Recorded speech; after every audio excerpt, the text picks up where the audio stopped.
paliwanag nga po niyo sa akin yung ano, paano po pagganap ng isang Kristiyano na ganito? Yung sinabi ni Jesus na, kayo ay isusugo ko sa gitna ng mga lobo. Magpakatalino kayo tulad ng mga ahas, ngunit magpakamatimtiman kayong tulad ng mga kalapati. Yun lang po ang gusto kong mapaliwanagan. Sige po, basahin po natin. Narito, sinusugo ko kayong gaya ng mga tupa sa gitna ng mga lobo. Magpakatalino nga kayong gaya ng mga ahas at magpakatimtimang gaya ng mga kalapati. Ayun. Ang tinakausap niya po rito, mga alagad niya, mga apostol. Sinusugo ko kayong gaya ng mga kordero o tupa sa gitna ng mga lobo. Sino po yung mga lobo? Pakinggan niyo kung sino yung mga lobo. 7:15 ng Mateo. Mag-ingat kayo sa mga bulaang propeta na nagsisilapit sa inyo na may damit tupa. Tatapat sa loob ay mga lobong maninila. Yun pala yung mga bulaang propeta, yung mga mangangaral na impostor, yung nagpapakunwaring sa Diyos. Nung panahon ni Kristo, marami na hong ganong mangangaral, yung mga eskribas at mga pariseo. Kaya sabi ni Kristo sa mga apostol, sinusugo kayo sa gitna ng mga lobo. Nung mga peke, sila ang tunay yung mga mangangaral ni Kristo Sinusugo siya sa gitna ng mga lobo, mga peking mangangaral, mga bulaan. Kung bulaan yung makakahalubilo nila, sabi ni Jesus, magpakatalino kayo gaya ng mga ahas at magpakatimtimang kayo gaya ng mga kalapate. Ayun. Tanungin natin, bakit matimtimang gaya ng kalapate? Ano ba ibig sabihin nung magpakatimtimang kayong gaya ng kalapate? Tingnan po natin kung anong klase itong kalapate. Pakinggan nyo. At nangyari, pagkaraan ng 40 araw, na binuksan ni Noe ang dungawan ng sasakyan na kanyang ginawa. At siya nagpalipad ng isang uwak, at ito'y nagparuot parito hanggang sa natuyo ang tubig sa lupa. At nagpalipad siya ng isang kalapati upang tingnan kung humupa na ang tubig sa ibabaw ng lupa. Tatapat hindi nakasumpong ang kalapati ng madapuan ng talampakan ng kanyang paa at nagbalik sa kanya sa sasakyan sapagkat ang tubig ay nasa ibabaw pa ng buong lupa. Nung gusto tigil na po yung baha, yung bagyo, pero may baha pa.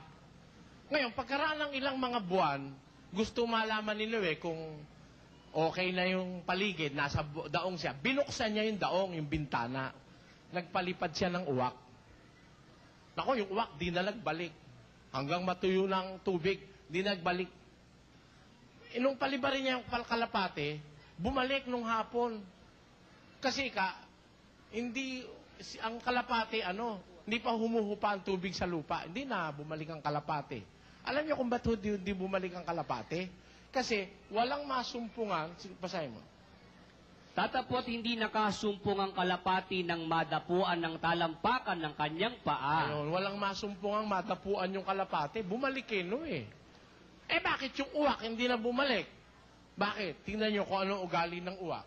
Saan man naroon ng bangkay, ay doon magkakatipon ang mga uwak. Yung palang mga uwak, mahilig sa mga patay, sa mga bangkay. Kaya kahit nag-uuud yan, gusto mo ng uwak yun. Maraming mga naglutang-lutang na mga elepante, tao, mga kalabaw, baka. Siyempre, di nalulod lahat yun. Di nakalutang yun, inuud yun. Kaya nung yung uwak ang paliparin, di na bumalik, maligayang-maligaya siya. Ang daing niyang madadapuan, sawan-sawa siya ng kalalamo ng patay. Yun kasi paboritong menu ng uwak yung mga patay. Ang kalapate, ayaw niya ng marumi. Hindi siya kumakain ng karne. Hindi po carnivorous itong kalapati, omnivore ito Ayaw niya ng marumi. Yung paa niya, hindi niya idinadapo sa marumi. Kung ang madadapuan niya lang mga naglutang-lutang na patay na nabubulok, bumalik siya kay Noe. Ganun ho ang kalapati. Ang kanyang pagiging matimtiman, ayaw niyang humipo sa marumi. Ngayon, nang sabihin ni Jesus, sinusugo ko kayo, magpakatimtimang kayong gaya ng kalapati, kasi yung mga lobo na yon, marurumi yon, mga pastor na manluloko yon, at maraming marurumi sa bundong ito. Ayaw ni Kristo na ang mga kanyang alagad mahawahan ng dumi. Kaya sabi niya, magpakatimtiman kayo gaya ng kalapati. Huwag kang hihipo sa marumi. Pakinggan nyo, sa 6. Kaya nga, magsialis kayo sa kanila at magsihiwalay kayo, sabi ng Panginoon. Oh. At huwag kayong magsihipo ng mga bagay na marumi. Ayun, ayaw ng Diyos na humipo ang tao na kanyang lingkod ng bagay na marumi. Parang kalapati, ayaw ng marumi. Yun ho ang pagiging matimtiman ng kalapati. Eh, yun yung parte ng ahas naman. Papunta ho tayo ron. Hindi ko makakalimutan yun. Ngayon, bakit naman sinabi ni Jesus na magpakatalino kayo gaya ng mga ahas? Sino ba yung ahas na sinasabi sa Biblia? Pakinggan nyo sa 12:9. At inihagis ang malaking dragon, ang matandang ahas, ang tinatawag na Diablo at Satanas. Yung ahas pala, si Satanas. Ngayon, ito si Satanas, nagkaanak na ito, kaya dumami na mga ahas eh. Oh, ang tawag ni Kristo doon, lahi na ng mga ulupong. Pakinggan nyo, basahin natin. Kayong mga ahas, Oh. kayong mga lahi ng mga ulupong. Oh, tanyo, mga ulupong na yun, nag-anak na si Satanas. Ang naging anak niya, yung mga taong sinungaling. Mga anak ng demonyo yon. Ang tawag ni Kristo ron, mga ulupong at mga ahas, lahi ng ulupong. Sabi ni Kristo sa mga apostol, pag sinugo ko na kayo sa gitna ng mga tarantadong mga lobo, magpakatalino kayo gaya ng mga ahas.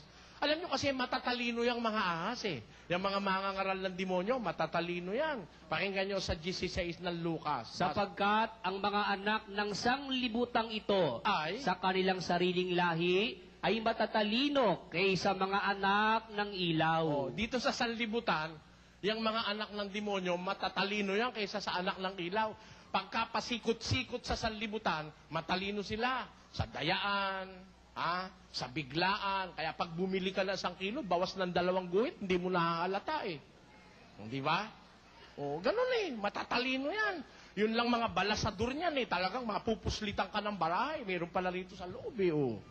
Hindi mo alam, natatalo ka. Kaya kung anak ka ng Diyos, kailangan wag kang tatanga-tanga. Kaya kung paano matatalino itong mga anak ng demonyong ito, magpakatalino ka rin. Kasi pag hindi ka nagpakatalino, matatalo ka sa laban. May laban ho kasi eh. Pag tatanga-tanga ka, kaya nga sinasabi ko madalas sa akin mga kapatid, walang Kristiyanong tanga. Pag Kristiyano ka, obligasyon mong magpakatalino. Kasi matatalo ka ng kalaban pagka tatanga-tanga ka. Ibig sabihin nung magpakatalino kayo gaya ng ahas, ay pantayan mo man lang yung kanyang katalino at hindi ka matatalo. Ayun. Pero sa pagiging matalino mo, magpakatimtiman ka gaya ng kalapate. Mayroon kang may control ka. Hindi ka basta dapat sumubo. Kasi yung matimtiman ho, ay ibig sabihin ng matimtiman hindi agad nadadala ng kahit na sino yun Pag matimtiman, parang ganito. Walang matimtimang birhen sa matiyagang manalangin. Di ba kawikaan yun? Ibig sabihin, yung matimtimang birhen, kung hindi mo titiyagaing manalangin, hindi mo makukuha yun. Yung babaeng matimtiman na birhen, ligawan mo na 1 oras, makukuha mo na, hindi pa. Dalawahin mong oras. Hindi. Minsan nga, 2 taon na, ayaw pa sumagot dahil matimtiman Pero pag tiniyaga mo ng tiniyaga siya, bumibigay din yung matimtimang birhen. Di ba? Ano ibig ko sabihin? Ang ibig sabihin ng matimtiman, hindi agad nahahawa o nadadala. Pagka tayo matimtiman, nasa gitna na tayo ng masasama, hindi ka agad maihahawa ng masama. Ganun ang kahulugan ng pagkamatimtiman. Maraming salamat po, Brother Salamat Ernie. din po. Mabuhay po kayo.